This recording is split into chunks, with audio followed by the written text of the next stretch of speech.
Welcome to Laguna Podcast, an attempt at illustrating the lives and stories from Texas outdoors. Today I sit down with a name known by many people on the coast, a true trailblazer in her own way, from kayaks to Big Trout. This is my conversation with Sally Black. So it's already recording, ready to rock and roll. Again, just reading what I said before. If there's anything you wish you would take or wish you hadn't said, whatever, let me know. I'll gladly go back, remove it. That way you're chilling, I'm chilling, everything's perfect. If Carrie Marcus can talk about chasing women, I'm pretty much an open book. Okay, good. Yeah, you're pretty solid. All right. Well, I mean, let's just hit it, running and gunning. Then I got I'm gonna cite what Darren said actually real quick before we start. I got the proclaimed by Darren Jones, the queen mother of female guides, light tackle, and fly OG. In the chair today, Sally Black. And the way that I like to start these is always the same. If you want to start from the very beginning in regards to your first memory in the outdoors, and kind of run me chronologically through your progression as an outdoors woman, mm-hmm. and kind of like maybe when you ended up being the 25-year-old blonde backing trailers in, and then we can go from there even further. Okay. Yeah. This is going to take a while. Hey, I got nothing, but I got the whole day off. Don't worry. I got nothing but time. Oh my gosh. Well, I guess I remember my first memory of fishing is when I was 4. Uh-huh. And my dad always wanted to have a son, but got stuck with me. So I was the son my father never had. And I went with him everywhere he went, fishing and hunting. And that's how I got started. And I had a rod holder on my bicycle. And for my 12th birthday, I was the envy of the entire neighborhood because I graduated from a metal rod. The rods were metal. Metal? Yeah, back in the day, they were metal. Interesting. And a Zebco 303. Mm-hmm. To a Shakespeare fiberglass with a Zebco 808. And everyone in the neighborhood could not believe the rod and reel I got for my 12th birthday. So that's how solid it is, right? Uh-huh. So, as I grew up, we just fished and hunted all the time. And my dad usually had 3 boats. He had a boat on a trailer that we hooked behind our camper. Mm-hmm. He had a boat in the yard he was working on.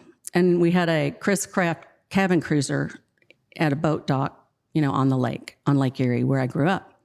And so we would spend all summer long on that big boat unless we were camping, and then we'd drag that little boat all around Michigan or Canada, around Lake Superior. We'd go, in the wintertime, we'd go all the way down to Florida, down one side and back up the other, really? Fishing. Yeah. And so in my yearbook, I'm like the blondest blonde with the darkest tan in December in Erie, Michigan. So it's kind of interesting because we'd spend that much time in Florida. Mm-hmm. My dad was an electrician, so he took some time off just to be with us. And I have a sister and a mother, and she's still alive. My father's passed away when I was young, but he created this fishing quest in me. And to the point where after he passed away when I was 17, when I graduated from high school, I moved to Houston. And I picked Houston because of 2 things. 3 things. 1, I needed to be in a big city because I needed to make money. What were you doing at the time? Or what was your goal? Or what did you want to do? I had no earthly idea. I was 17 years old. And I wanted to have a horse. My dad would never let me have a horse. And everybody... Wow. A girl from Erie, Michigan thinks everyone in Texas has a horse. And then I wanted to be close by fishing, so I figured Galveston was close enough. So Houston gave me all of those things. And within 6 months, I had a horse. I fished all the time. My mother sold her house, and her sister and she bought a hotel in Rockport. Mm-hmm. And every weekend, I would go down to Rockport and fish. And so that was from 79. I moved there I moved to Rockport in 1985 or 6. And the very first thing I did was buy a boat, a new boat. Mm-hmm. Which one? What kind of boat? Okay, this is, most people won't remember this, but 16-foot fish and ski barge with a 40-horsepower Johnson, a poling platform. It had a cavitation plate. It was all carpeted. Remember the carpeted, all those carpeted boats? Yeah, now you're too young for that. My old Maverick, my 03 Maverick also had a little bit of carpeting in it. I'm a little cultured, don't worry. Right, okay. And If you're enjoying this episode or any others and want to support the project, I would highly encourage you to check out my new book, Laguna. 288 pages with over 300 images and illustrations, containing excerpts by Eric Glass, Chuck Nizer, Tim O'Brien, Bill Gamble, Ben Paschal, Ryan Sparrow, Michaela Elliott, Rick Hartman, Jaco Lucas, John Pilmer, Corey Bauman, Brian Robinson, and myself. Available at select stores, or you can order it directly at buylagunabook.myshopify.com. So it had a radio in it. I mean, I was styling, you know. Sweet. I know, I was. And so I just fished, and that's all I ever did was fish. And between, you know, I had to work, but whenever I could fish, I fished. Mm-hmm. And I started taking all my girlfriends, and then, you know, we'd run across the flats after we left the bar in the dark at 2:00 in the morning. We'd run across the flats. We'd flounder all night. Sometimes we would take the boat and then drive across the flats all the way to Port A, party all night, get back in the boat. This is no GPS, okay? No GPS time. Mm-hmm. And we drive all the way back with a Q-beam and a compass. And I mean, when I say we, I mean me. Mm-hmm. And I really don't know how we survived that. I really don't. I mean, holy cow. You know, it was some kind of fun. That's sweet. This was back in the 80s when you could have a lot of fun. Yeah, I mean, I can imagine. Now, can you run me through those first couple of weeks, months, or even that first year when you had moved to Rockport in 85, 86, and you were trying to like figure out that kind of fishery, like what you were doing, stuff like that? Well, when I moved to Houston, or when I moved from Houston to Rockport, mm-hmm. I didn't have a place to stay. I had 2 horses, some dogs, some cats, all that stuff. And my first order of business was to find a place to put my horses. Okay. So I drove around and I found a good pasture, and I put the horses in there, and I put a note on the gate that I'd be back the next day.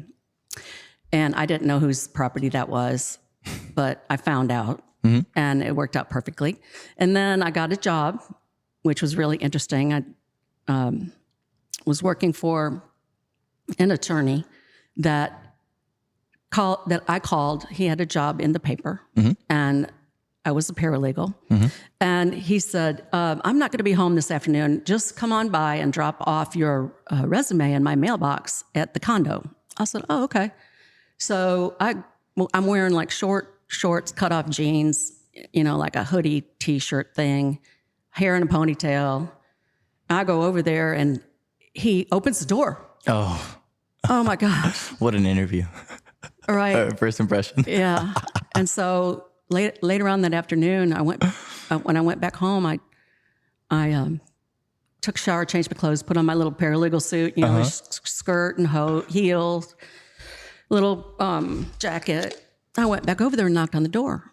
And I said, I'm here to apply for the job. He says, well, come on in. And we're talking, and we're just getting along. He's from North Texas, you know, big, long drawl, big twangy drawl. And I'm a little girl from Erie, Michigan, but, you know, I have horses, so I'm in a belt buckle and boots, right? And so he said, wow, it's really great to talk to you. You know, I'd really like to call you tomorrow. And I said, you know what? I was the girl that was at the door in the shorts. And he didn't recognize you? No. Really? We're right. He says, you're kidding me. I'm like, no. Well, you clean up really nicely. And I ended up working for him for like 15 years. And wow. I know, he was almost like a dad to me and his whole family and everything. So during that time, mm-hmm. getting around to the fishing part, of course, he and his customers all had big boats, like 38s and 52s and you know, 27s and, you know, big offshore boats. Gotcha. And then they also had a smaller boat, which was a 22-foot Sisu, which is a weighted keel lobster boat from the East Coast. Mm-hmm. And I would take his mom and dad fishing all the time in this 22-foot weighted keel boat, which was very interesting. In the waves, it would surf the waves and, you know, really? Fall off. And you really had to be a good captain to run it. Uh-huh. And his mom and dad were really old, and we had so much fun. And so between my own boat and then captaining his parents around and other folks around, you know, then I got pretty good at Aransas Bay and pretty good at fishing. Okay. Both styles. of boat, like that big deep boat, and then my little bitty boat. And I lived in Copano for a long time, right next to the boat ramp. So I learned all of the north side of Copano, Turtle Pen and all of that up there, Newcomb and the West Bank. And it was unbelievable fishing back then. And back then all you needed was a 5-gallon bucket, a cast net, about 4 or 5 number 2 hooks, some split shot, and a 6-pack. And you pretty much had your limit wherever you went. Really? You catch those finger mullet, hook them on that number 2 hook, and they're swimming to the top. And they're just waiting to be eaten by something. And there was no pressure back then. This is in the 80s, there was no pressure. And the fishing was fantastic. And all I ever did was fish. And then toward the end of my paralegal career, I decided I was going to be a fishing guide. So this is in 1998. I just finished a giant case, made a whole bunch of money. Nice. Which in nowadays terms, it's not very much money, but I think I had $18,000. So I went and I bought a $12,000 used 24-foot Carolina skiff with the 90 horsepower Mercury. Wait, what happened to the other boat with the polling tower, the carpet? No. That's not a guide boat. I know, but you didn't want to use it at all when you were guiding? No, I finally sold it. Okay. I was just wondering. Yeah, no. And so, this was back BC, okay, before Kroger. I like that you said that. BC. So, it was the guides in Rockport there, and there weren't very many. James Fox was, one of my mentors. He was just I'm gonna note that down real quick. Yeah, he was just a treasure, and his filter had long since rusted out. So whatever he said, and but he told me. I told him I was going to be a fishing guide, and he said, "Well, Sally, if there's anybody that can do it, it's you." And I just took that as the highest compliment coming from the crusty, rusty James Fox. Yeah, especially someone you look up to. Like a mentor. And there were only about 6 or 7 guides in Rockport at a time. So, I decided to go and get my captain's license, but I didn't want to just get a regular old 6-pack. Okay. Because I didn't want to have to be part of the crowd. Interesting. Right? So I took the 100-ton masters, near coastal masters class, because I could. I'd been running those big boats for my boss. Yeah. And he verified my offshore sea time. And I had my own boat for a long time, right? So I verified my own sea time. And so I wanted to be, since I was going to be the only woman at the boat ramp at that time, the only guide female at the boat ramp at that time, I wanted to be able to say something like this. Yeah, well, I don't just have an old 6-pack. I have 100-ton masters offshore. How about that? Right? So talking shit at the boat ramp, I like it. Yeah, you had to. I mean, I had to stand up for myself. I respect it. I like it. And Let's I was good to go with that. You know, like everybody that knows me now would be like, "Yeah, she's good to go with that." So, anyway, me and my master's Coast Guard captain's license and my 24-foot Carolina skiff and my cast net and my buckets. That's how we rolled. And everybody pretty much bait fished back then.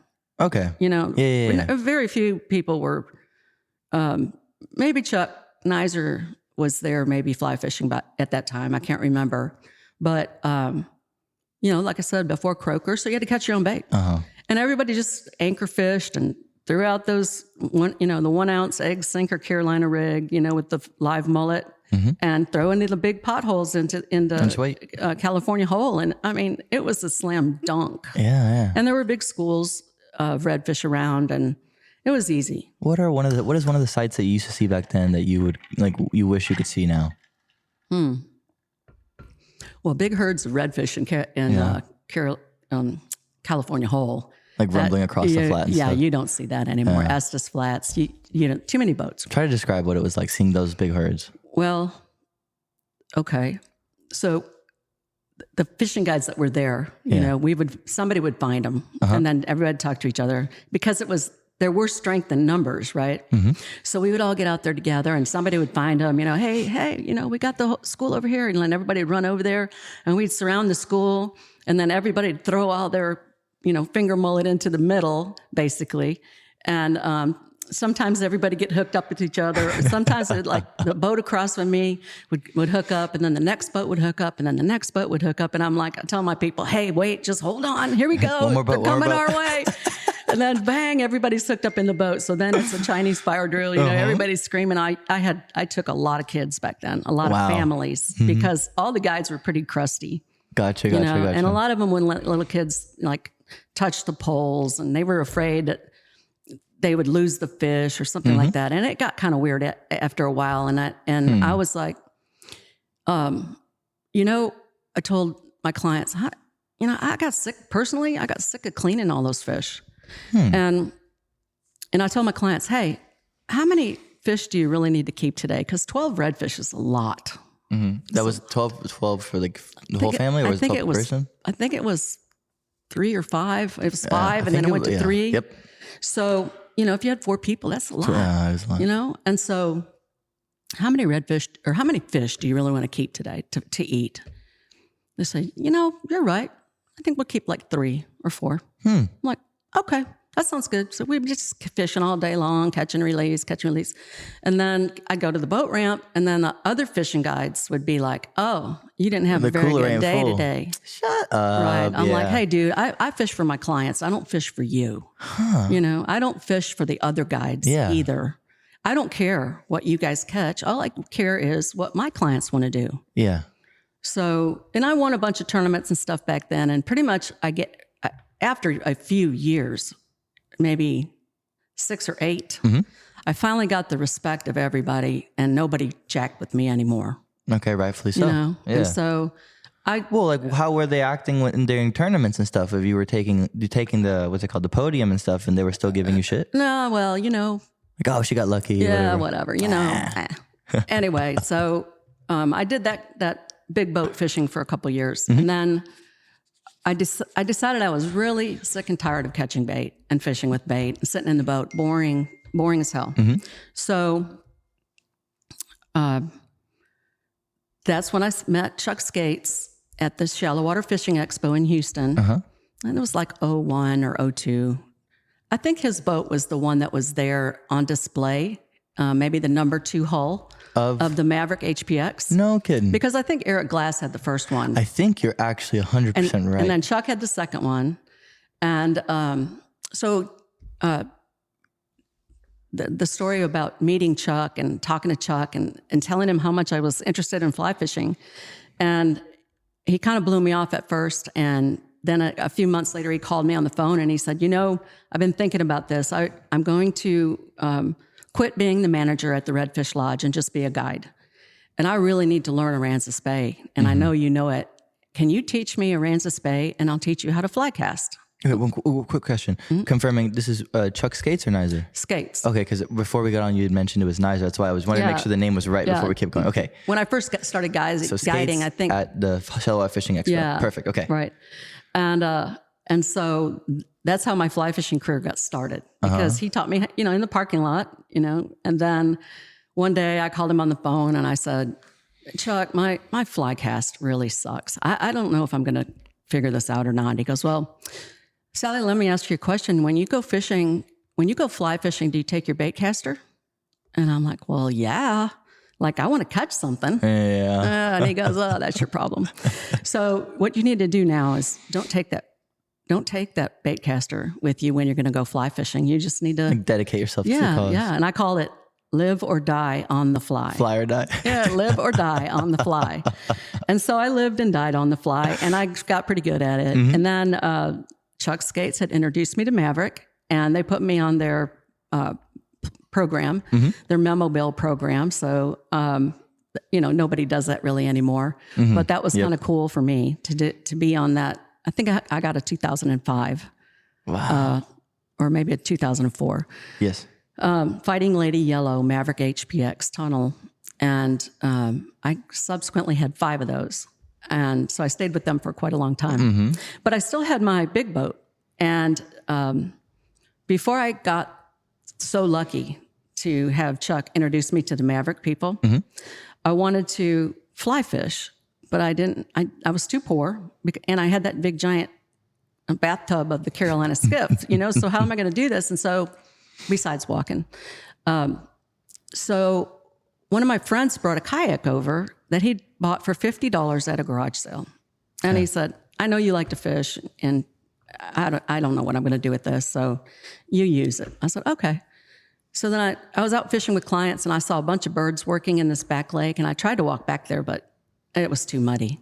So the next day, when I didn't have clients, I put that kayak in my Carolina skiff, and I drove over there, and I anchored my boat, and I took that kayak, and I dropped it in the water, and I paddled in with my fly rod, and it was acres of tailing redfish. And it was like, that day was like a giant light bulb going off over my head. It's like, this is how the poor fishing guide, can be a fly guide with a kayak. Yeah. So the only kayak really at that time that anybody really knew about was Ocean Kayak. And so I called Ocean Kayak and I said, how can I be a dealer, an Ocean Kayak dealer? Interesting. And they said, well, you have to buy 6 kayaks. I'm like, oh, Oof. right? Yeah. So I knew these ladies in Key Allegro that liked to paddle around. Some of them had kayaks. They liked to paddle around. So I went and I talked to a couple of these ladies, and I said, look, I need some help. I'm going to sell 5 kayaks to 5 of your friends at cost if you guys help me get into this. Okay. And so they said, yeah, sure, we'll help you. And boom, there were my 6 kayaks, And then I had one, and I had to save money to get a couple more, right? So, and finally I had 6 of them. So I put 6 kayaks in my big boat and take all these people across the bay into all the back lakes on San Jose. Wow. You're running 6 kayaks on your boat at like all times, essentially, during a fly charter. Yeah, like 4 or 6. How many ever people I had, yeah, that's right? so cool. Me and my clients, of course. right? So, it's like paddling with a bunch of baby ducks. And all of a sudden, like, one is over there. One is like drifted off in the one's back. over there, and I'm on the fish, and they are nowhere to be found, right? So Tethered them off to the yeah, kayak. I know. And so I did that for a long time. And I guess it was through the 5 or 6 years that I had those Mavericks, I used that big boat. So about half the time, about 90 trips a year, I would do kayak fishing. And the other 90 trips a year, I would do poling a boat. So... you prefer one over the other? Well... Like one's more convenient, but I'm sure that the kayak had its benefits too.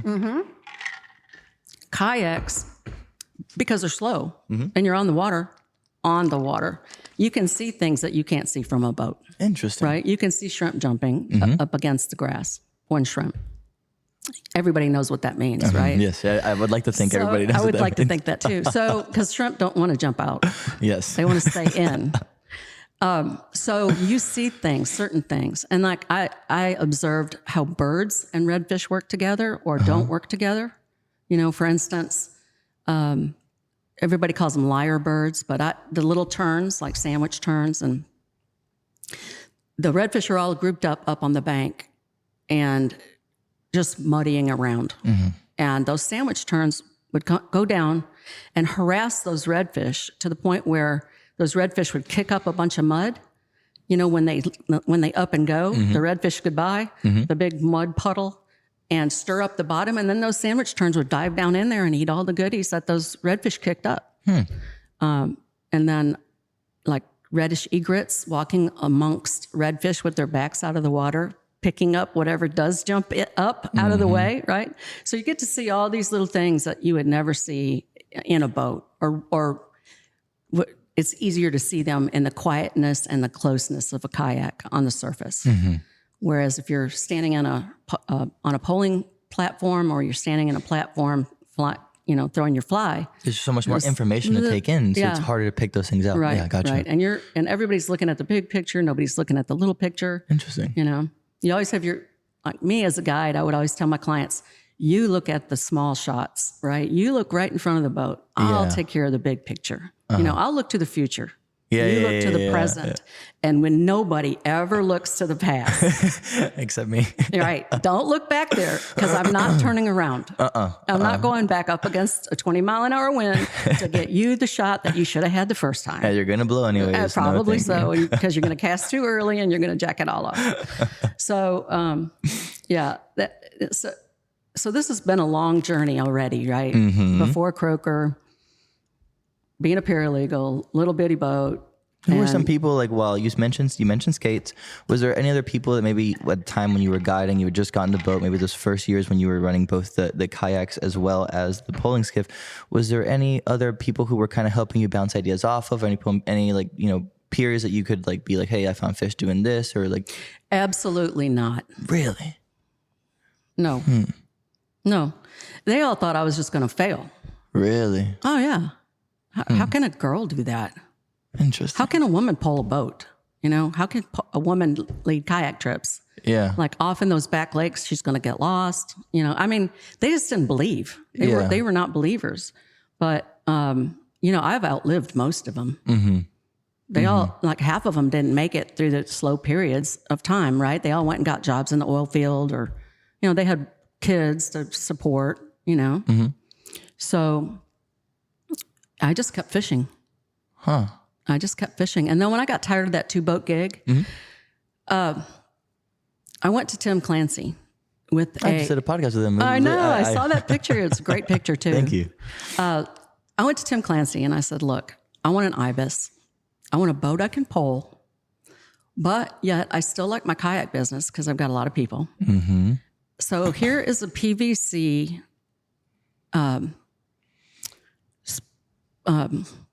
mock-up, basically, of a kayak rack I want you to build for this curlew. Interesting. He says, I ain't putting no kayak rack on a curlew. I'm like, well, wait a minute. Hear me out. Right. So it's not going to be on there all the time. I want it to be removable. So when I'm not kayak fishing, I've got a poling skiff. And then when I am kayak fishing, I've got a boat that's, toting my stuff. So, okay.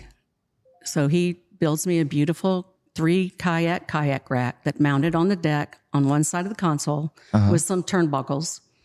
And so how I operated this, which I thought was genius, I used a great big heavy piece of wood, like a 2x12, and I attached it to my garage barn, my boat barn at my house.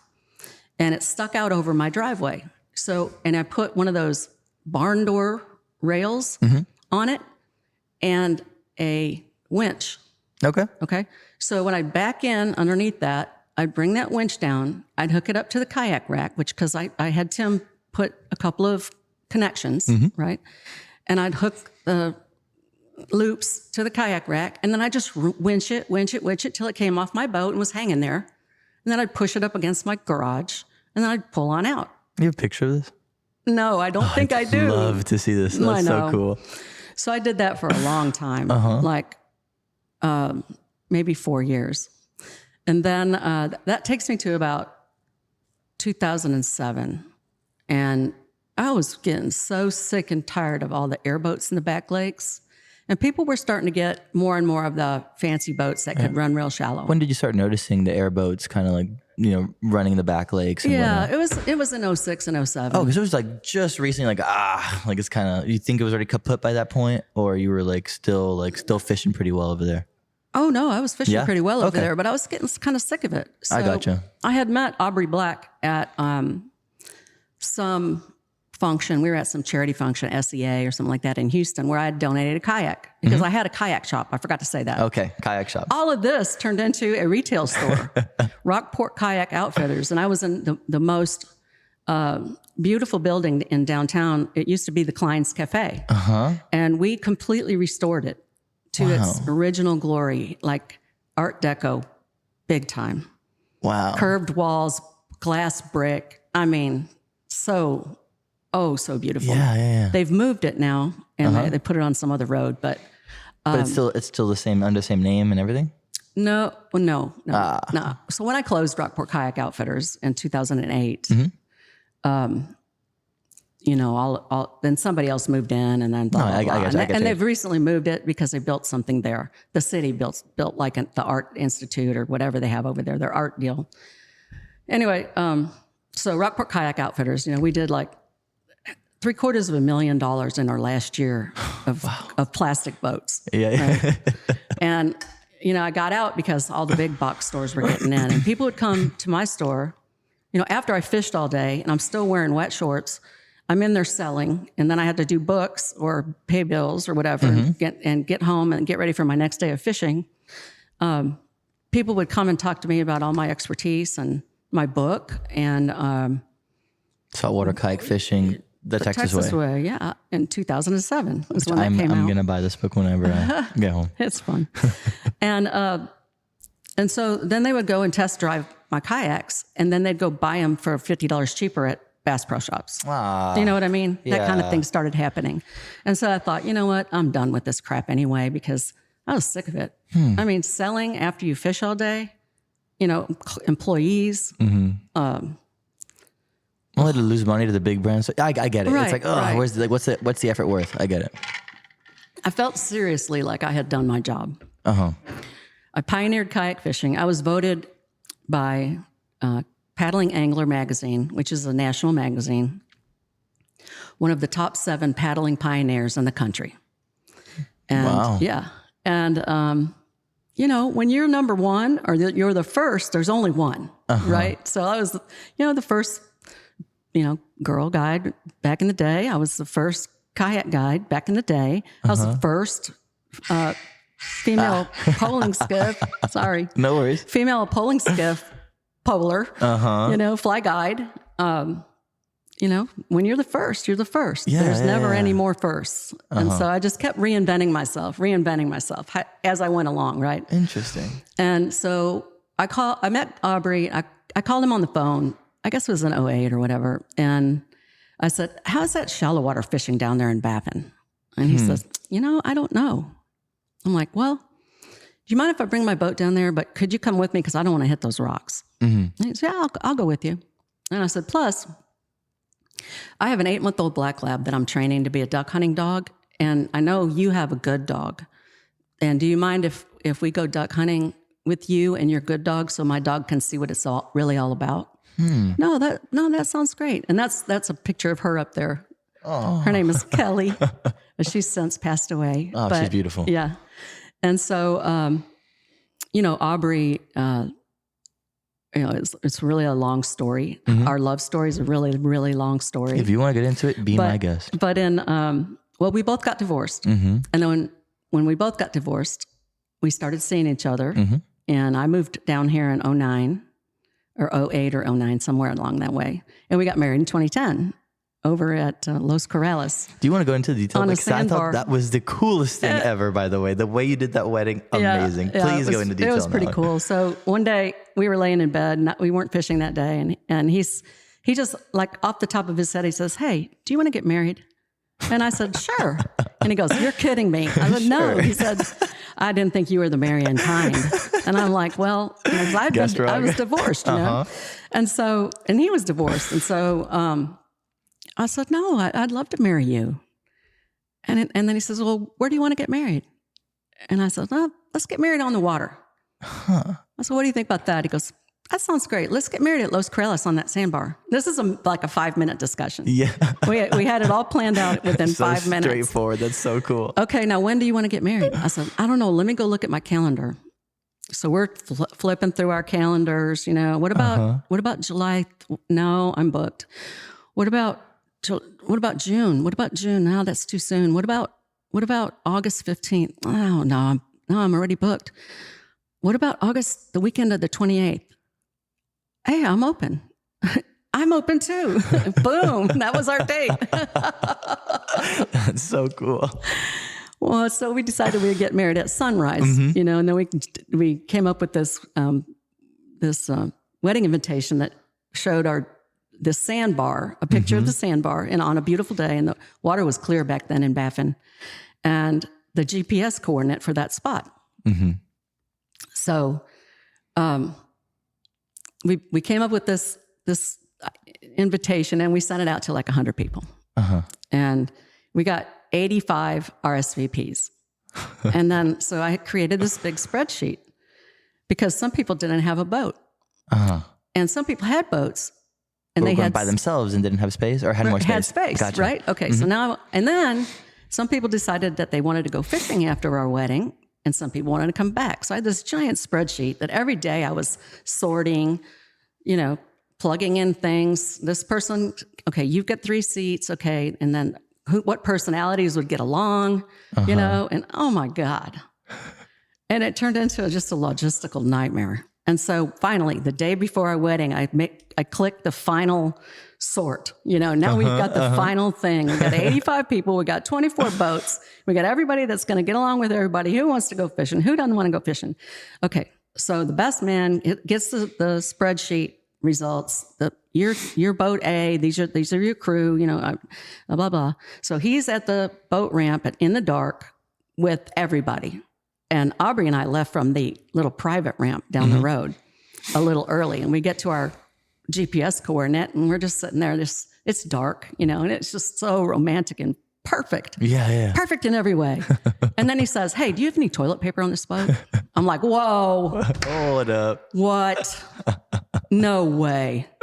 You are not going to the bathroom on our GPS spot. And he's like, man, I got to go. I'm like, oh no. He's looking down from heaven right now, just regretting me telling this story.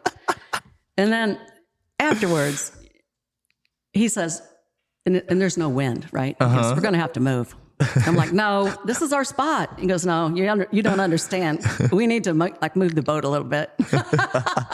I'm like, oh my God, only to me would this happen, only to me on my wedding day would something like that happen.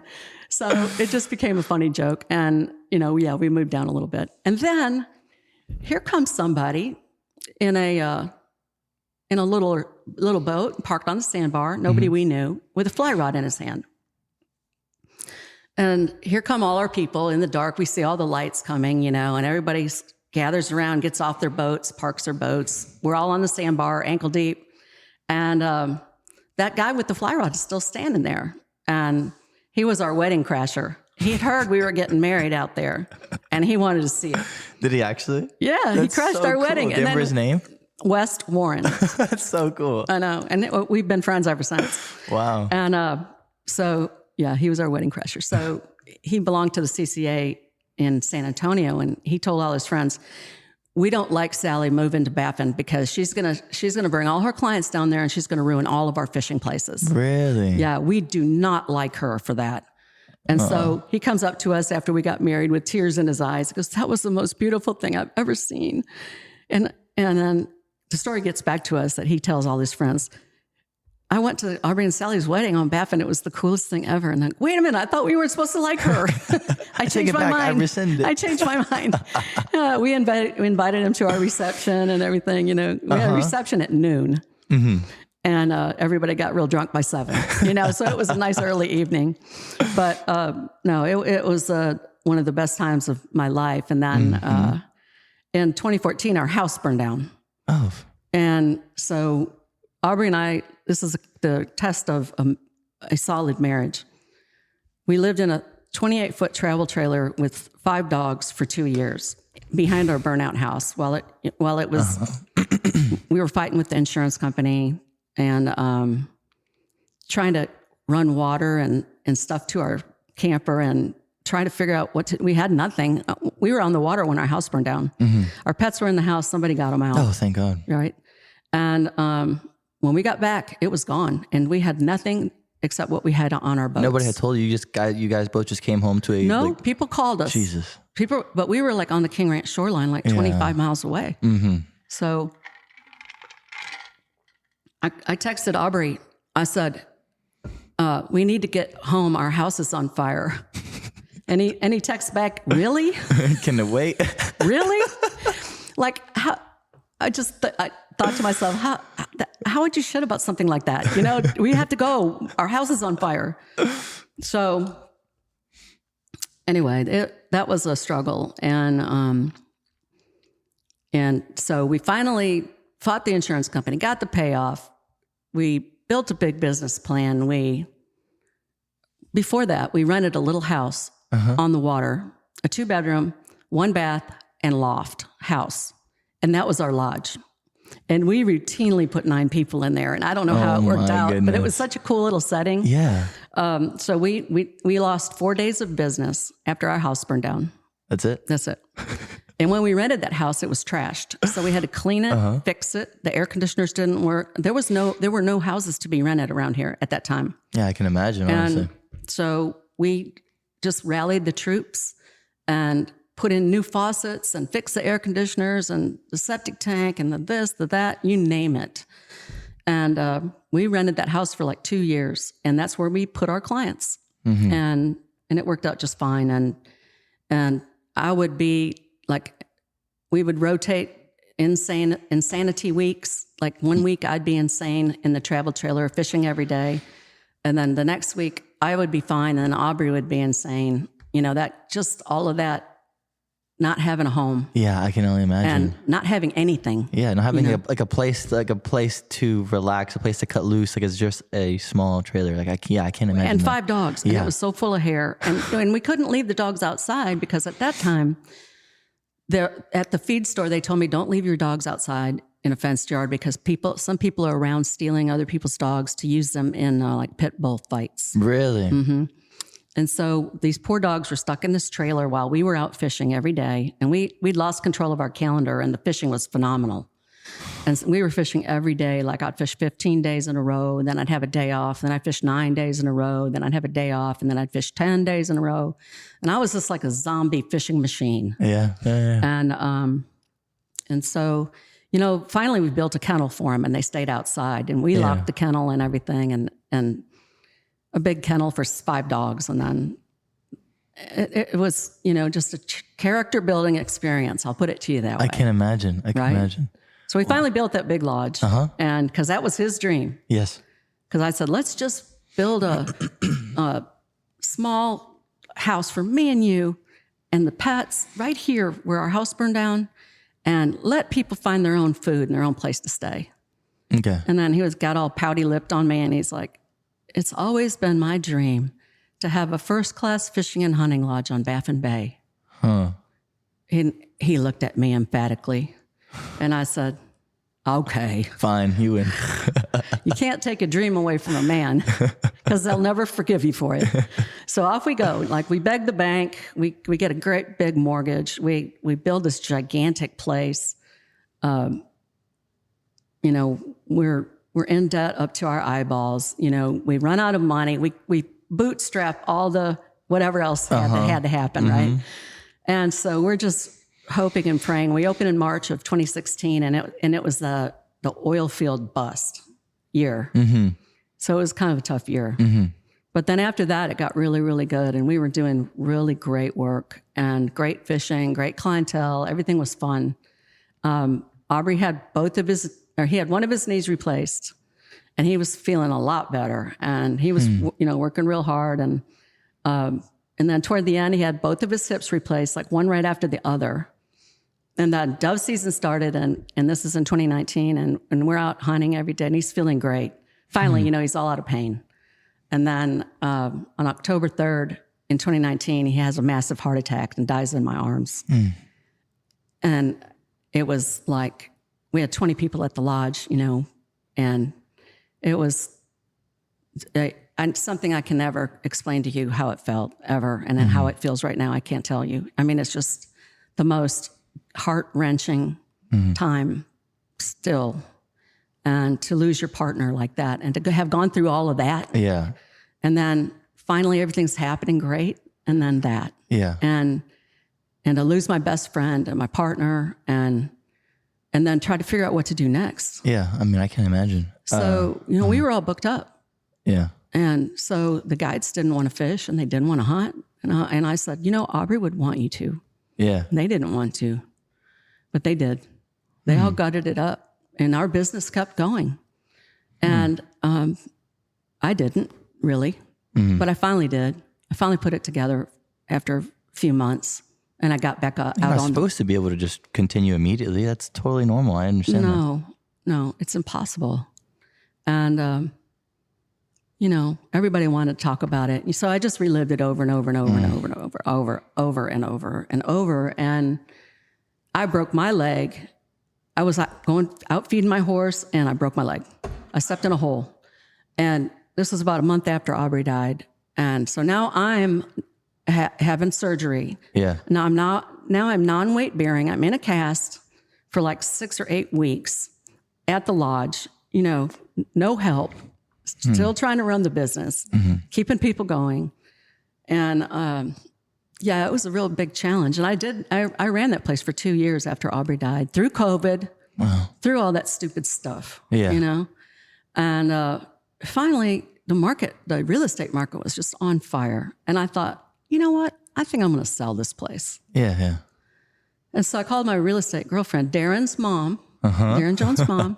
And I said, I'm going to put the lodge on the market. And pretty soon thereafter, it was sold for what I was asking for it. Yeah. And then I had to get out in 10 days. Yeah. And I had bought a piece of property, but I didn't have electricity or water. Which you should go into the story because it was actually really remarkable as well. So I had to get out in 10 days, but I had nowhere to live. Yeah. So I owned this piece of property, and the property was such that to walk from the front to the back, you had to have a machete. Yeah. So it wasn't cleared off. Nothing about it was ready to go. Like the fences were all bad. I still had dogs at that time, 5 dogs. And so I bought a 30-foot travel trailer, a used one, because I knew it was probably going to get ragged out. And I got a generator and 5-gallon gas cans, a 50-gallon water tank in the back of my pickup from Tractor Supply, and a transfer pump. And that's how I operated for about 6 months until my electricity came in. And then it took about another 3 months for my water. Wow. So I was just out here freestyle camping. I mean, I can imagine. This place looks beautiful, but I can only imagine what it was like when it was just a trailer and the generator and the I was tank. back in the back corner back here. Nobody even knew I was here. Wow. I was out, I had a fire ring. I was out. I just sat outside and cry all night and fish during the day. And, it was kind of sad and lonely. And but it was good for the soul, too. Good for the spirit, Yeah. And I just felt blessed to have some security because I made money on our business. I didn't lose money. Yeah. And so I had that security and a place to live and a job. Yeah. And so I just felt very grateful to still be standing up. Yeah, no, I can imagine. I can imagine that. Would you like to kind of use this moment to tell Aubrey's life story? Because I think that would be a really beautiful way to do that, if you would like to. Yeah, I'd love to. He was born in Sanderson, Texas, which is way west Texas, right? Next to the Big Bend. And that's where he grew up, and he was a sprinter on the track team. So I think he had a pretty illustrious country boy kind of upbringing with all his buddies and, spotlighting and, getting in trouble on the back roads and, all of that stuff. He also trapped and sold fur. Like Wyman, Minzer. He was telling me he was a trapper as well. He still does a little bit. Yeah, that's so awesome. So that was what people did up there or out there. And so I think that when he was graduating from high school, he got a full scholarship from Baylor. I think he was the fastest white man in Texas at the time. So I got a full I like that you worded it like that. got a full scholarship to Baylor and went there and ran track for about a year, and he blew out his Achilles, and that was the end of that. Hey. Yeah. So then I think he went to Sul Ross and, poked around. I don't think he ever graduated. He told me he was 12 hours from graduating college. And he said, when I die, I'll be 12 hours from graduating college. So that's where he stood on that subject. Good way to look at it. Yeah, he worked for Holt Cat in San Antonio as their hydraulics manager. And he worked there for about 15 years, I think. And then he hurt his back. And while he was recovering, he came down here to Baffin. He had a 40-foot travel trailer, and he drug it down here during his recovery and went fishing. and he started catching all these big fish. And he just decided that was going to be his next step. And he went back and told his wife, which that wasn't her thing, and put in his notice at work. And then when he was recovered, he went and bought a boat, and more of a guide boat. He actually bought the Don Quixote from Billy Sandifer, which you probably don't know Billy Sandifer. I've heard the name.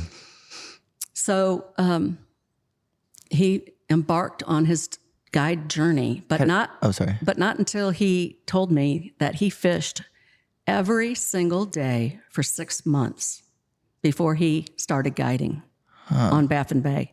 And he walked places people told him he couldn't wade. So he wasn't looking looking for mentors or had someone showing him the ropes. He just kind of said, all right, I'm going to just do it. Wow. That's right. Sort of like me. Yeah, no kidding. I just fished all the time. And one of my girlfriends said, you talked about being a guide for a long time. You're 38 years old. You better go do it. You might as well do it now. Yeah. So I think that's what happened to Aubrey too. He's like, okay, I'm done with that part of my life. This is what I'm going to do next.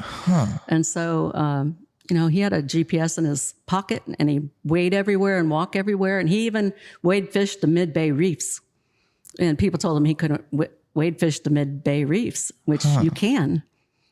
You can wade fish the A pole and center reef in some places. And so that's how he started. How he got started, kind of building his business, was Too Cool Fishing. So he was the forum. One of the original 16 members of Too Cool Fishing. No kidding. And his handle was Bass Freaks, because he used to fish semi-pro bass tournaments. Well, I mean, if you're in West Texas and you don't have I get that, yeah. Right. So he was a bass tournament pro, and so he's already a great fisherman and extremely analytical. I bet, yes. He was a super counter. He counted everything. That's exactly what Darren told me on the phone. He was extremely methodical. He didn't count by time; he counted by cast, which is crazy to me.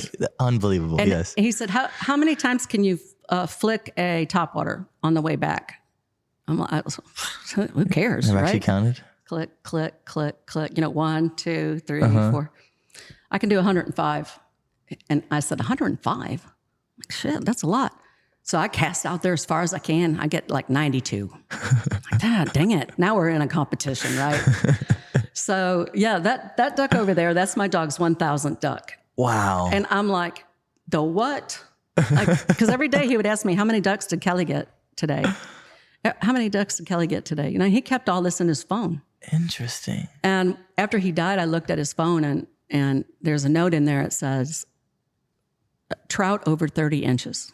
I was going to bring this up. I'm glad you're doing it right now. Okay. So it says clients 68 or 69. No, clients 63, me 69.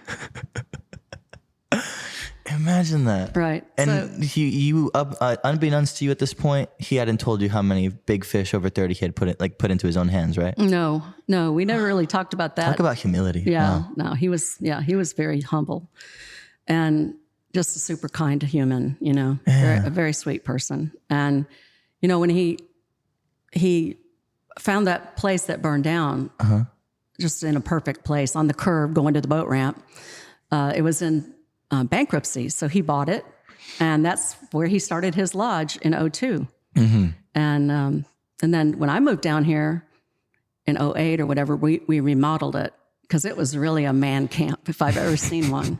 So we remodeled it, and right after we had a brand new stove we'd never even used installed, and then the house burned down. So that's how that went, right? You think it was because of the stove? No, it was some electrical fire in the back. Bummer. Yeah.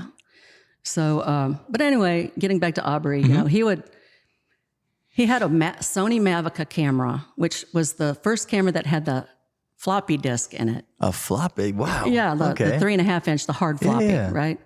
And so when he got off the water, there was no internet here in Rivera. When he got off the water, he would drive to the library in Kingsville. He'd download all of his pictures, and he'd put up a story on Too Cool. So he would do that all the time, long, elaborate stories. I have 5 or 6 volumes like this of all of Aubrey's stories and posts and all of that. The entire thing. Is it still archived on the forum right now? It's not. I don't think so. I don't know. I have no idea. I'm sure it would be. I'm on the way to find out, right? But I had it all scanned because one of his clients had made binders out of it. And we had, 9 or 10 binders, and about half of them got burned up in the fire. And so the ones that weren't burned up, I took and had them all scanned, each page scanned, and then put into like a curly binder kind of page, just like 3 inches thick, each one, so that I would always have that. And I sent a copy of that to his dad, so that his dad, because his dad was a big part of his early career, and so that his dad would have that to look at. Oh. And, shortly before Aubrey died, Aubrey's mom died, and then shortly after that, Aubrey's dad died.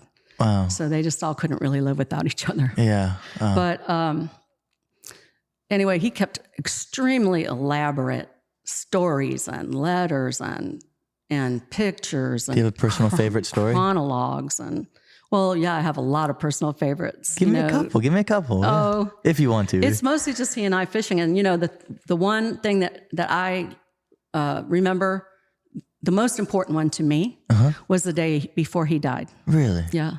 So the water was up real high. It's the fall equinox, And so we go all the way to the 9 Mile hole. I'd fished this spot and it was loaded with redfish. And so he and I are just drifting on the land cut on the west side, Gotcha. on the west side of the land cut, directly across from the airplane cut. And we're on that back flat, and there's an island back there, and we're drifting along, looking.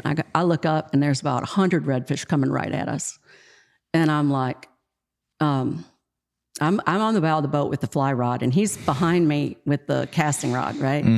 So we both hook up, and the water was crystal clear and gorgeous, and we had so many great takes. We had just a great day. We laughed and fished all day, caught more fish than we could, lift, basically. Yeah. And, one great big giant redfish laying in a sand pocket, and I flicked my fly over there and made one strip, and that fish just attacked it, like it was the best. Yeah. It was the best take. Everything was perfect, and he died the next day. So my favorite Aubrey Black story is remembering that day. Yeah. And I have a bunch of it on video. Really? Yeah. Wow. So sometimes it took me a long time to be able to listen to his voice in videos, but now I cherish it. Absolutely. Right? I understand that 100%. So and then when he first got started and he started doing all these elaborate stories on Too Cool, he started getting a lot of clientele. Yeah. And he had this 40-foot RV. It was like a fifth wheel. And he said it could sleep 4 people plus him, but one person had to sleep on a blow-up mattress on the kitchen floor. So when he'd wake up in the morning, he'd pull the plug on the air mattress so that person would wake up so he could make coffee and breakfast tacos. I'm like, that was the beginnings of the lodge, right? Because there was no place to stay down here. Now, of course, there is, but so that's how his whole thing started rolling, and he would work 40, 45 days in a row. In a row. Wow. Fish, and then put all these stories up, and then at some point, the local guides, there's 3 or 4 of the old timers now. They didn't like him. Really? Yeah, they thought that the bay was was theirs, and they thought that Aubrey was bringing too many new people down here, and so they egged his truck, they keyed his truck, they put pancake syrup in his gas tank, screws in his trailer tires. Yeah, they tried to get him out. How did he fix the pancake syrup in the gas tank? Well, he had to get a whole new gas tank. Yeah. Oh, Jesus. Right. Yeah. So when he and I got together after all of that, and we both got divorced, and we moved in together at the lodge. He didn't have anything. There was nothing in there. There was one twin bed, and we were both broke. I think we had $60. And because it was turmoil, a lot of turmoil on both sides. Yeah. And so we slept in a twin bed for like 8 months. No TV, no nothing. And I had a new boat, but he had an old piece of crap run down Haney with a Mercury on it that had like 1,200 hours on it. And every week it was $900 to fix it. And so, finally his banker did him a big favor and helped him finance a new boat. Okay. But and then after that, I brought him into the Captain Sally method of keeping a nice new boat and not having all that awful repair, Yeah. Always having a boat under warranty. Yeah, So that's how we rolled after that. And it was very, very successful. But one of the questions I have is, from that moment where you had these other guides who were kind of just like fucking with him, how long did it take for them to kind of start respecting Aubrey for knowing, okay, he can some fish? of them still won't even talk to me. Really? Yeah. Oh, they're just scumbags in general. Yeah, they're just dicks. No, I just be honest. Yeah, I get that. Yep. Yeah. So, and they're old now. And some of them are still fishing, but that never really mattered to me. All that really mattered to me was him and our customers. Gotcha. And we had a great group of customers and we had fun. And the fishing was fantastic. Yeah. We went through 5 years of brown tide and a serious drought, where we had to put a sprinkler system in the front yard of our lodge so that it wouldn't look like the Sahara. Really? It was bad. We would routinely have sandstorms. All these fields out here, Yeah. and there'd be like an inch of mud on the bottom of our swimming pool. No kidding. It was drastic.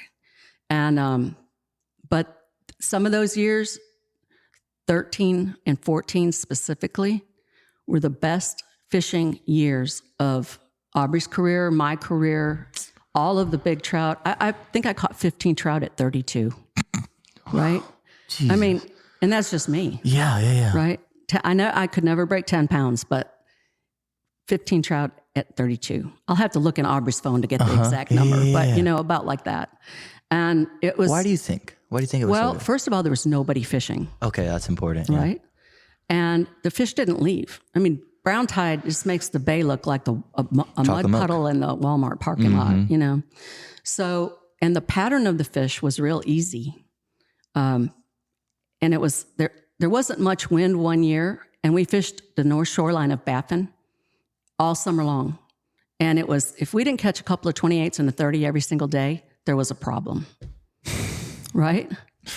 And then everybody thought we were lying. Sally. I know. Everybody thought we were lying. And at the lodge, we had these big write-on boards and big whiteboards, with lines. Yeah. And people would write their personal best or a notable catch, right? That was what it was called. Notable catches and personal best. And 2013 is 3 boards, the big boards like this, right? Big boards, 3 boards just for 1 year.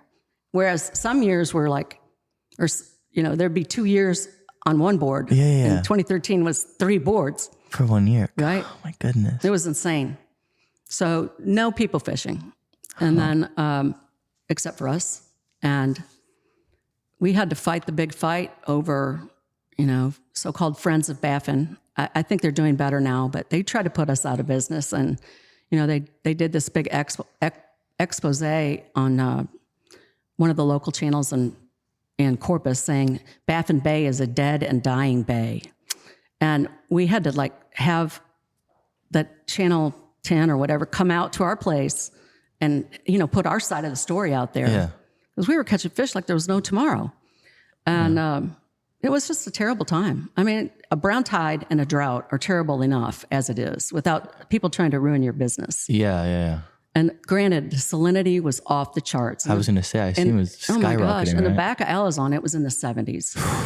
And this is like what? Typically like 32 to 36 in Lower Laguna Madre. Yes, that's right. Yes, Here I can is only typically imagine. 45 to 55. Yeah, almost double. It's crazy. Right. So Wow. And that's probably why a lot of those fish were out on that north shoreline and not back in the back where they used to be. Right. Okay. So maybe they escaped, all those fish escaped that heavy salinity and kind of moved out to the middle where there's more deeper water, more wind, more circulation, more current. Interesting. And, but yeah, it was an incredible time. And then the drought busted in 2015 and it was absolutely beautiful. The bay was absolutely beautiful. And we had crabs like there was no tomorrow. I mean, we ate crabs every day for months and months and months. Because we never have crabs in Baffin. Yeah. Right? Yeah. But we had really good rain.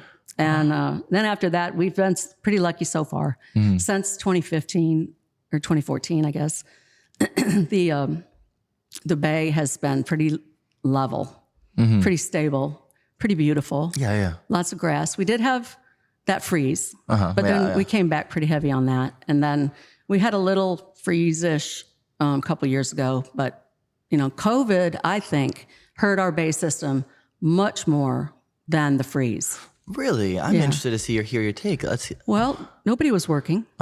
It was during the spring. There was a boat at every 400 yards on the south shoreline, and all the fish were 22 to 24 inches. And that was the coming back phase, right? Yeah. And so every 400 yards on the south shoreline is a boat. Everybody's got 4 people in their boat. 4 times 5. 20. Yeah. 20. The lodge was cleaning 70, 80 fish a day. Jesus. And finally, I told those young guys that worked for me, I'm like, hey, you're cleaning your future. I'm good. Most of my clients catch and release. Yeah. But, I'm good. I've had the heyday. I'm pretty happy with my career. Yeah. But you guys are just getting started and you're raping your system. Yeah, literally, yeah. So you need to talk to your customers a little bit about it and stop doing slow motion basket dumps of dead fish onto the cleaning table. I know what you mean. I get you. Right? So it was fun fishing, don't get me wrong. But I just think that wholesale removal of that quality of fish during that period of time was just terrible. Yeah, that's a really interesting take because I had never heard anyone really mention it from your perspective. And my whole time I was like, I did think I think the ramifications of COVID ended up negatively affecting the fishery, when people were having those crazy interest loans to get all these boats and stuff and whatnot. So I think the pressure increased a lot, but it is interesting to hear that side of it because I totally agree. And then obviously the limits came in again the year after, which I'm sure you can agree has done nothing but wonders to the fishery. So. Yes, the current limit, yes. Yes. The 17 to 23, that's all you catch in Baffin. Yeah. Right. So I didn't think it mattered that much here, but the 15 to 20 is a good idea. Everybody's happy with it. The customers are happy with it. It's been a learning experience for almost everyone, even the croaker soakers. Yeah, you're not wrong. Right. So, and there's a handful of those guys here, and so it works. It works for everybody. So it's not a snob opinion. It's not a trophy trout opinion. I mean, I may have a trophy trout opinion because I'm a big trophy trout guy, but I see where you're coming from. And I totally the way to put it would be it's more based in logic and fact than, preference towards certain kind of fish, which I completely agree. Right. So, when I moved here, I was a redfish fisherman. I didn't know anything about trout fishing, truly. And I would stand next to Aubrey and he would just whip my ass hard. He'd catch 28s and 29s. I'm like, I'm doing the same thing. I'm using the same lure. We're standing shoulder to shoulder. Finally I had to, and he wouldn't teach me, because I was some big time guide already, I think he figured if he had to learn it, I had to learn it. Right. So, I started really paying attention. He was a very technical fisherman, and because he was a bass fisherman, he had that kind of mentality, right? He was very technical, and he would throw his lures in the pool all the time with different presentations and different speed, different movement, different rods, different jig head weights, and try to find out what made the lures work properly, how to keep them in the zone longer, blah, blah, blah. Right? Interesting. So, I learned all of that the hard way by getting totally trashed by Aubrey Black over and over again. And finally, I started getting pretty dang good at it. And then I started taking some of his customers. They're like, we want to fish with Sally this time. Yeah. When was the first time you started finally feeling like, okay, I'm starting to kind of, I've picked up enough from fishing with Aubrey that I can kind of, I'm replicating it. I'm catching these bigger trout and I'm feeling semi-confident in this. It took years. Really? Yes. I was lost the first 6 months I was here.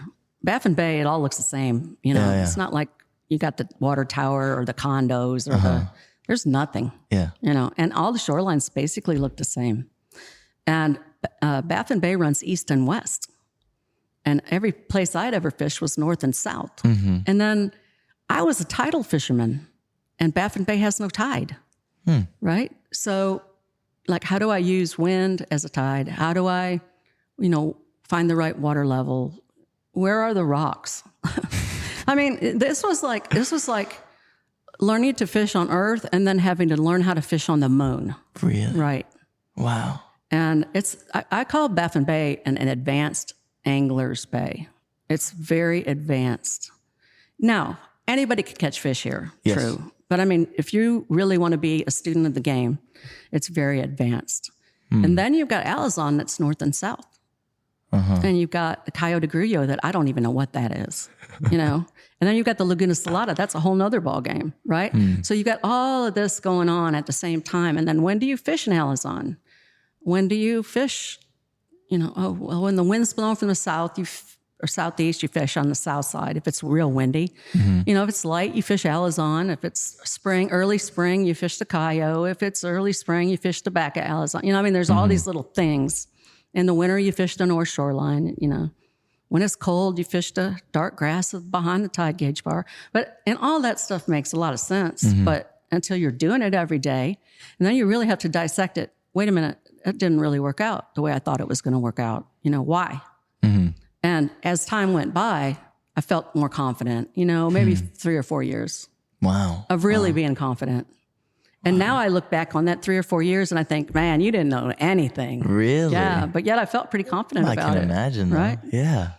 And then to have the left hook of the brown tide and the drought, now that lent a whole nother subject, how is this affecting where the fish are? Well, we figured that one out. Do you think that having the brown tide made the fish a little less wary due to just the consistent discoloration? No, I don't. They're not very wary here. Huh. Because they're not that, it's not like South Padre or Rockport or whatever. Yeah. They're not very heavily... like overpressured? Nah. Really? Nah, not at all. Huh. Most days I can go fishing and maybe see 2 or 3 boats. There might be 15 trucks in the parking lot at the boat ramp, but That's I don't know where those... Bay they went over. Yeah, I get A lot of people go to the land cut. It's easy. So, and there's only one boat ramp back here in the back of Baffin. So, but I've used a lot of, especially the springtime stuff that I learned from Aubrey, and I've banked a lot of it. I've really tested it and thought about it and understood it. Not just a spot, but why. Yeah. Right? Yeah. When and why. Interesting. And what time to go there. Because, the spawn is late this year in Baffin Bay. Okay. Because the shrimp migration was late. Due to? I don't know. Sorry. Got no clue. I thought you were going to give me an answer. My bad. But, like the shrimp migration, the rising waters of the spring, right? The bull tide, the whatever you call it, it's equinox. I think we were under high pressure for a long time. Now, all that wind and all that nasty stuff, and it just didn't allow for that water to come in like it always does. Do you think having just a significantly warmer winter has something to play with that or no? I didn't think it was significantly warmer. Wow. Froze my butt off. No. Okay, maybe my bad, my perception. Yeah, you're farther south. No, and I think that a lot of fish left Baffin to go meet that shrimp migration, which comes from Mansfield. So Mansfield always starts first as far as big trout go, right? That's where it's really ginning, and it didn't really start until April this year in Mansfield, mid-March. Gotcha. And then the shrimp start traveling, the ones that are live, start traveling down the land cut, and then Rocky Slough and the land cut and all of that starts just being like the home of giant trout. And everybody's catching fish there and nobody's catching fish in Baffin. And then finally, a couple of weeks ago, we had a little push of water come in And I was driving the boat, like on the South Shoreline, and shrimp were jumping in the boat. Not little tiny shrimp, decent shrimp. And I'm like, aha, here they come. And then about a week or so ago, when we had that super low pressure, all of this water came in. So now we have the equinox water. And in with it comes back all of the fish and all of those shrimp and all of that, and everything starts happening natural, normal. But it was late. And so all the fish I caught, and we caught a lot of big fish this week. I fished every day this week. I've seen Facebook, yeah. And there's way more pictures that I haven't put I bet. there yet. I'm willing to bet. But that being said, most of the fish that were caught were not at their heaviest. Some were spawning. Some were mid-spawn because I cleaned a couple that were like 19 that were scarred up, scratched up on their bellies, but still had full sacks of eggs. So, and then a whole lot have not spawned yet. So now we're still in the feed-up period. We're in the pre-spawn, some are spawning. Yeah. But mostly we're in the feed-up period. Interesting. Yeah, it's shocking to me. Yeah. I remember about 3 or 4 years with Aubrey, maybe 3 years, where we actually had to leave the bay in April because the fishing was so bad. And we just Went south? drove to Corpus. No, we just drove to Corpus. Okay. Yeah. I mean, we drove our boats to Corpus Yes. from here and just to catch fish because that same thing happened. So it's not an anomaly. It's not something that, like last year, it basically happened almost the same way. Yeah. Okay. So I mean, from all the little details that you keep keying in on to tell me all these things, when you go fishing now, what is maybe some new minutia, new detail things that you kind of take note of that you're focusing on, stuff like that? So we have a lot more grass lines than we used to have. Okay. And so I focus on grass lines near shallow water, near deep water. Okay. Right? So that way the trout can go off the edge, in the grass, up tight, near spawning places, right? So one place I fished in Alazon this week, two guys walked up to the bank to go sight cast redfish, and they ended up with 28-inch trout. They were up there spawning on the sand up near the bank. That's so damn cool. Right? Yeah, I love when I see that. Right. So cool. Okay. They did catch redfish, but they ended up catching a couple of big trout. And they said they saw all the little male trout like circling around, like milling about. And the water was just clear enough up there where they figured it out, where they saw all those little male trout scooting around. They were casting. I've only seen it once on the sand once, and it was in 2019 where they're all schooling up and we caught the schoolies. Oh, no, it was so cool. Yeah. Right. They're there. They're working very hard. Right. So, but grass lines to me are magic right now. Interesting. Right now. That's so sweet. And also, the shrimp get up in that grass, and then those fish are spawning close by in the sand up on the bank, in the potholes in the grass. They're all spawning shallow up there. Yeah. Shallow rocks are good places to fish now for the same reason, because those trout will get between those rocks and beat those. They don't have muscles to expel their eggs. So they have to beat themselves on the bottom. Oh, I didn't know that. So that's why their bellies get all red during the spawn, because they're actually beating themselves on the bottom to expel their eggs. And they'll get between those rocks and they'll do the same thing. They'll, wiggle back and forth, beating themselves against those rocks. And that's why you'll see a lot of times when you're fishing around rocks, you'll see a lot of trout come with all scraped up on both sides. And that's what they're doing. Interesting. That is so sweet. One of the questions I like to ask a lot of people, especially like well-established guides, is there anybody that you've taken under your wing as like a mentorship type deal? Yes, I've taken a lot of people. Really? Yes. So I had 2 of the young guides at the lodge were our interns, Chris Munoz and Christian, can't remember his last name, and Christian Schneider. And they're both still guides. They work for the lodge still. They're fantastic, both of them. Yeah. And Chris Munoz was a customer of ours since he was 12. His dad was a customer of ours, and he's been fishing with us a long, long time. So he was at Auburn in his senior year, and he came during the the summer break between his junior and senior year, and interned for us that summer. And I mean, he did everything. Fished. Wow. Not only did he fish, he did the dishes, he cut grass. He was an unpaid slave, basically.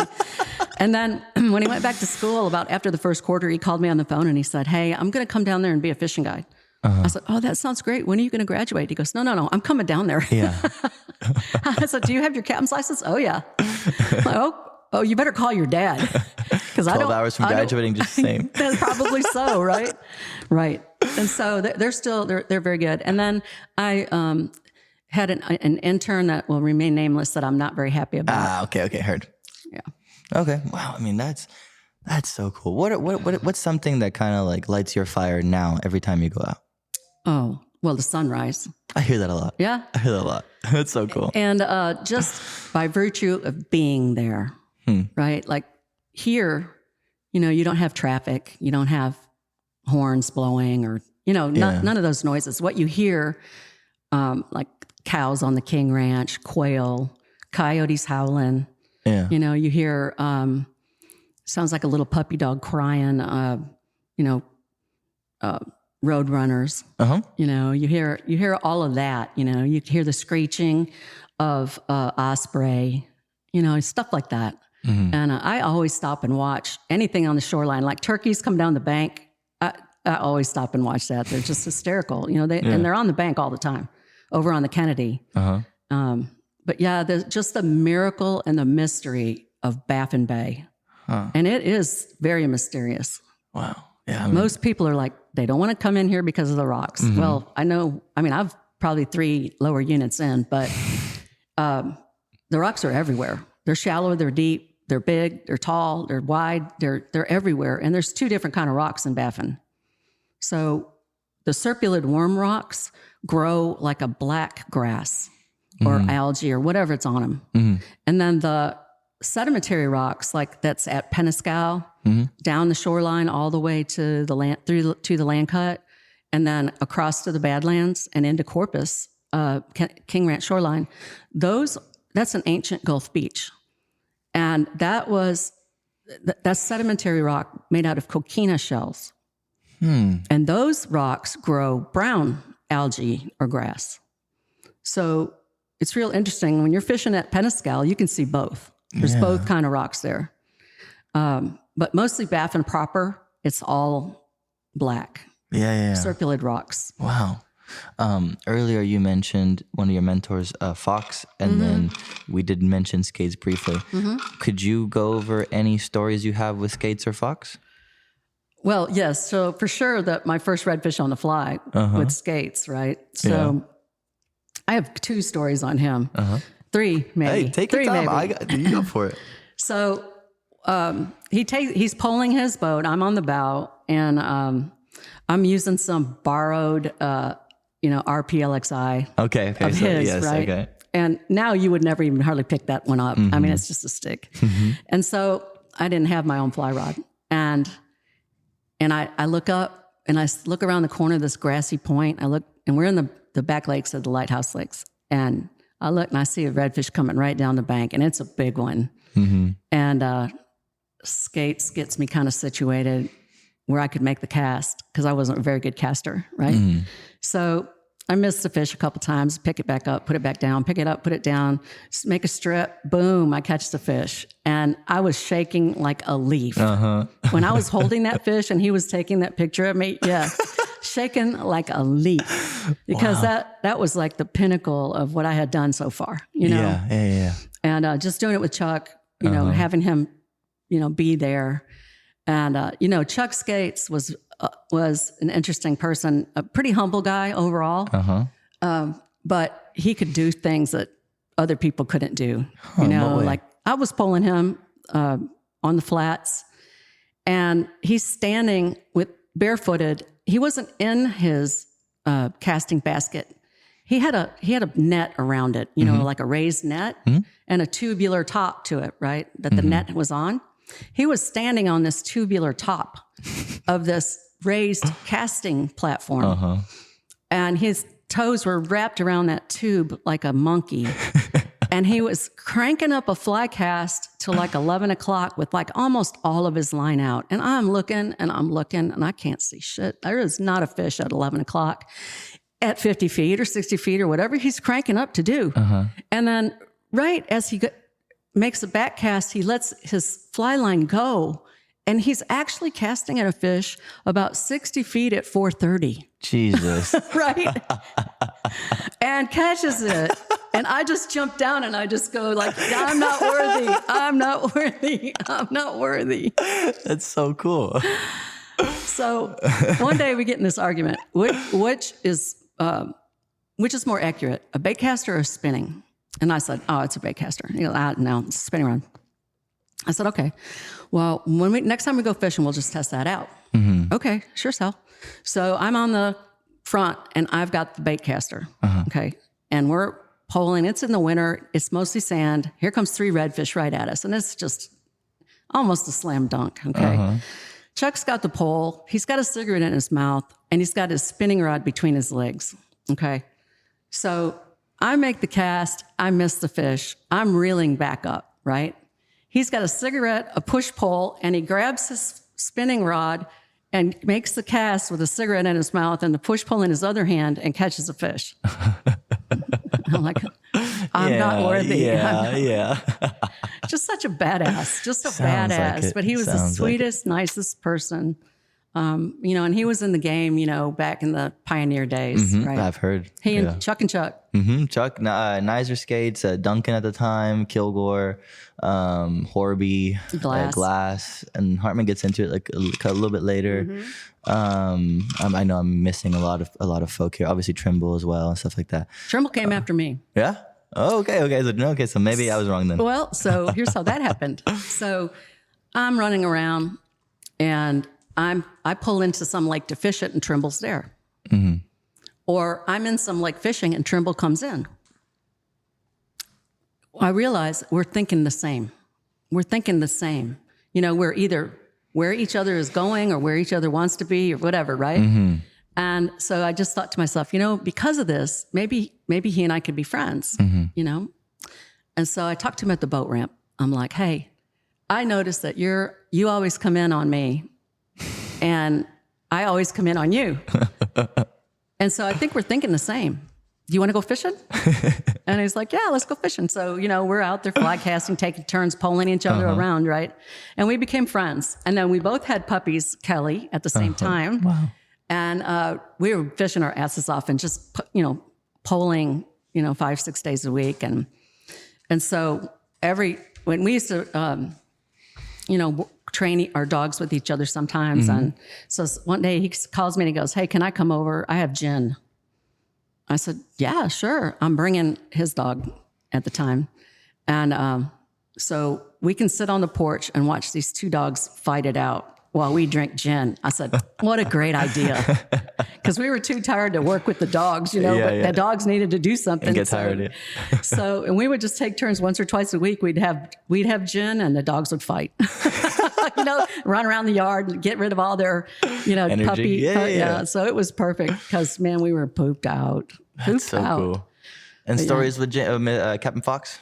I never really got to fish with him much. He was more of a bait fisherman. Well, he threw a lot of spoons also.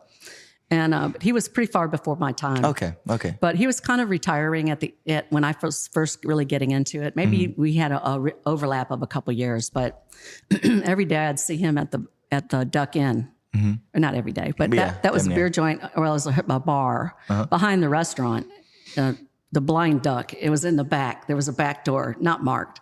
So we would, after work, we'd go in there and have a beer. And so we became friends. And he was just a crusty, rusty guy, that just would say anything that he was thinking. Thought. Yeah, absolutely. No matter whose feelings it hurt or how stupid it sounded, he would just say it. Yeah. And so one day I played a trick on him, and I was listening to him tell this story about this big fish that he lost behind Mud Island by the duck blind. And I was listening to him tell this elaborate story about how big it was and and whatever. So I had a 28-inch trout in my freezer that I'd caught during the PMFT that I won that tournament with. And I was going to have it mounted, but I hadn't gotten around to it. So I got it. I took it out of the freezer and I let it thaw just enough. And I got to the duck inn and I banged through the door. I knew he was there. And I said, Foxy, you're not going to believe this shit. And I went about telling him how I'd caught that fish right by the duck blind behind Mud Island. And he was incredulous and pissed. And then I said, well, let me go put it back in my boat, you know, and I just kind of left it there. Hey, let's drink a beer. And I could tell he was pissed. He was seething. And it was a joke, you know, and I never told him. Oh, okay. Ever did I tell him I played a joke on him. But it was hard to play a joke on him. Yeah. And That's so funny. yeah, he was a wannabe dancer. And we would all go dancing at it was a club called Dallas. And it was an all-night dance party over there just about till 2 o'clock in the morning, you know, and we'd just party over there all the time, dance.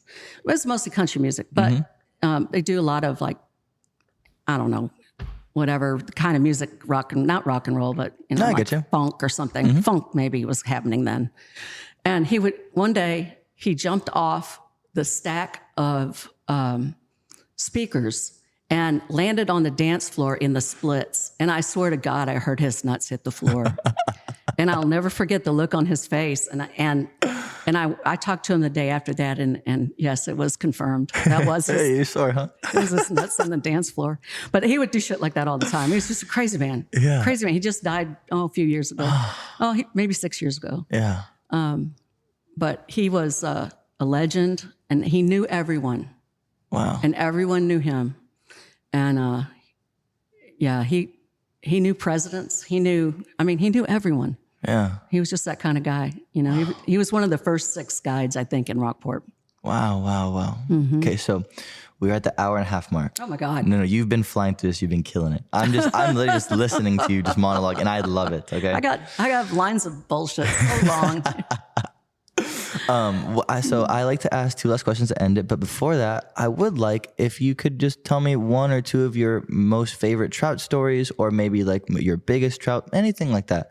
It's cool things like that. Because I've always known you since I've barely started to know who you are through other people who have been on the podcast as a trout, Right. like professional, right? So like hearing this redfish stuff has been awesome. But I'm curious on your trout stories. Well, one day it was the 29th or 30th of March, and we're back here in the Cayo, and there's everybody that fishes back here will know where I'm talking about. It's a fence post that run along the bank, and there's a high bluff there and some deep water and a big grass flat. And so Aubrey and his clients were off by the drop off, and I was by the fence line with my clients, and my clients were catching fish just left and right. We're throwing topwaters. It was incredible, big fish. And I was just watching them, and I decided I just threw my lure. I was throwing a 1-knucker spook, pink and silver, and I threw it up, and it hit the bank. It just was on the bank, and I was watching those guys, and I just jerked it off the bank. I didn't move it. It was just sitting there next to the bank, and I was just watching those guys and thinking about everything, you know, and how the fish were working in that spot, blah, blah, blah. And all of a sudden, my rod is like leaving my hands. And I'm like, holy cow, I've got a fish on. I wasn't working the lure. The lure was 1 inch from the bank. Yeah. You know, it must have been 2 inches, 3 inches deep right there. I didn't hear anything. I didn't see anything. Of course, I wasn't looking right there. But so I'm fighting this fish, and the fish comes up, and it's really big. And so Aubrey and I were wearing like VHF radios, and I pushed my button. I said, hey, I've got a really big trout on. And he said, how big? I said, really big. And he goes, I'll be right there. And he was about 300 or 400 yards from me. And he comes up, running through waist deep water, you know, trying to get over there. And by the time he got there, I was fixing to land it. And he's got a little video of me, you know, getting the fish was working around me, gets a boga, blah, blah, blah, take a good picture. And it was right at 10 pounds and 32, right? Off the bank. Like my dog, no opposing thumbs could have caught that fish, right? Totally zero skill, no effort, no thought put into it. Like it was an immaculate catch, right?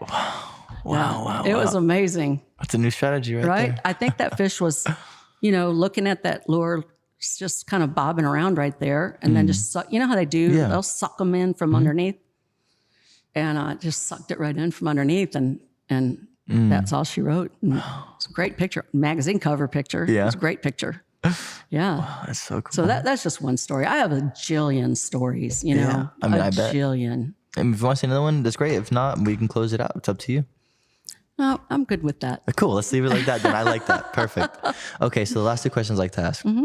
First one being more so looking at your career as a professional. Is there anything that you wish you would have done differently? Sometimes I used to use the word regret a lot. I feel like it has a negative connotation, but more so, you know, things that you look back on fondly, maybe you didn't do enough, et cetera, whatever.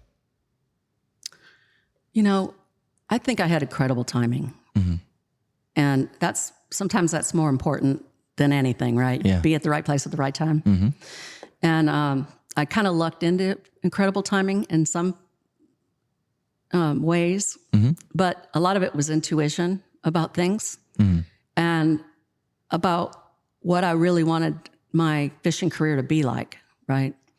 And I gave it all up to move here to Baffin Bay because I had reached my ideal spot, right? Yeah. Right. You're living comfortably. Yeah. And I had great clients. I had great fishing.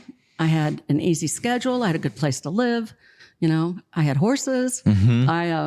Everything was beautiful and perfect. And I gave it all up to move here to marry Aubrey. And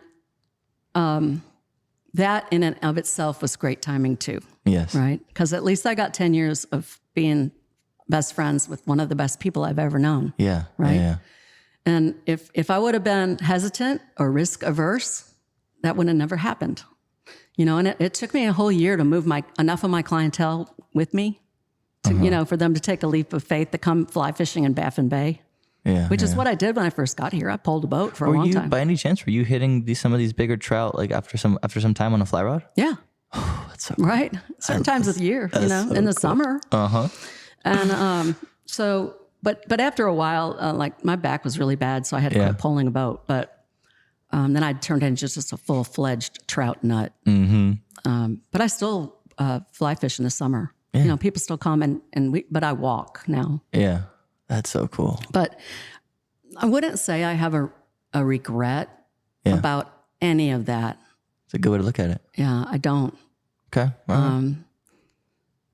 You know, I regret on Aubrey's last day on Earth, I wasn't working at my computer and he wasn't running errands in town. You know what I mean? Yeah. But we had that day before, which was all day an unbelievable gift from God. Yeah. Right? Yeah. So I don't have any regrets. Good. All right, we'll leave it that way. And nothing's been easy though. I mean, I can't imagine from what you've told me. I don't believe that I've one bit. been broke. I've been down. I've been out. I've been up. I've been, you know, everything a human being can have. Well, that's a perfect segue into the last question. So I always like to end these with the same question. As if you're speaking to the next generation, think kids in their 12, 14, 16, 18, or maybe guys who get into it late, you know, whatever. What is a piece of advice that you'd give them going into a profession or a career in this field? It doesn't have to be, you know, guiding. It can be maybe a photographer. It can be maybe a writer for news, you know what I mean? But just fishing Texas outdoors in mind. What is a piece of advice? Well, for somebody that has some kind of passion for something, right? Photography, fishing, blah, blah, blah, whatever. You want to be a fly guide. You know, find the people that you want to emulate and study what they do. Study how they got there. You know, find out, even if you have to ask them, you know, find out, how did you get started? Yeah. You know, book them, you know, pay for a day with them, you know. If you want to be a photographer, you know, you find somebody like Sissy Beasley, somebody that's at the very top of their craft. You know, how'd you get here? How did you move from beginner to intermediate to master? Right? Nobody starts out at you know, bowling a 300 game. Yeah, no. You got to bowl a lot of gutter balls, right? You know, like I look back on my first few years of guiding and I'm like, I can't believe anybody even paid me. I didn't know anything, but yet I caught a lot of fish, right? And so it's so much more technical now. And there's not just the technology of it all, you know, but the easier ways to find the knowledge that you need to be somebody. Back in the day, you couldn't just go on the internet and research or watch YouTube videos or, Yeah, no, I get it. you had to actually talk to people. Interesting. I mean, it's a perfect way to put it. Yeah, I agree. But, hook yourself up with somebody that you really respect and admire for the right reasons, Of course. and then put yourself on a path to get there. And it's not going to be easy, Yeah. You're going to get divorced. Your place is going to burn down. All your dogs are going to die. It's just, there's a lot of bad things that can happen. Your spouse passes away. There's all these bad things that can happen in between all the beautiful things. And when you come up on a bad thing, don't quit. Yeah. Because that bad thing doesn't stay that way forever. If you make it, it will. Yeah. But I am not a quitter. Not from what I can tell. Nobody has ever told me that I couldn't do something. Yeah. So if you have a passion and you're working toward that passion, don't quit. I like that you said it. I like that's a really good way to end it. With that being said, Sally, this has been awesome. I'm so glad that we finally got to do this. Thank you. I know last week or week before last, I screwed up a little bit. Timing is everything, remember? Yes, time. So everything works out in its own right. This has been an honor. I'd been wanting to do this since I'd spoken to Darren and Christopher about you, Bush, and I was just extremely excited to get this done. I'm so glad you're a part of the project. With that being said, is there anything that you want to have said as we end this out? Nothing more about me, of course, because I've talked for 2 hours, but I can carry on a conversation. Yes, you can. But I want to tell you that I have a lot of admiration for what you're doing and Thank your you. book. And when I looked over your entire resume of all the people that you've talked to and saw their pictures, and I was just amazed at how you found some of the best people to talk to. Thank you. And I'm honored to be on that list. Well, I'm honored you're on it. Thank you. With that being said, there's nothing left to do but just get on out of here. That's right. Yes, ma'am. All right. Let's go fishing.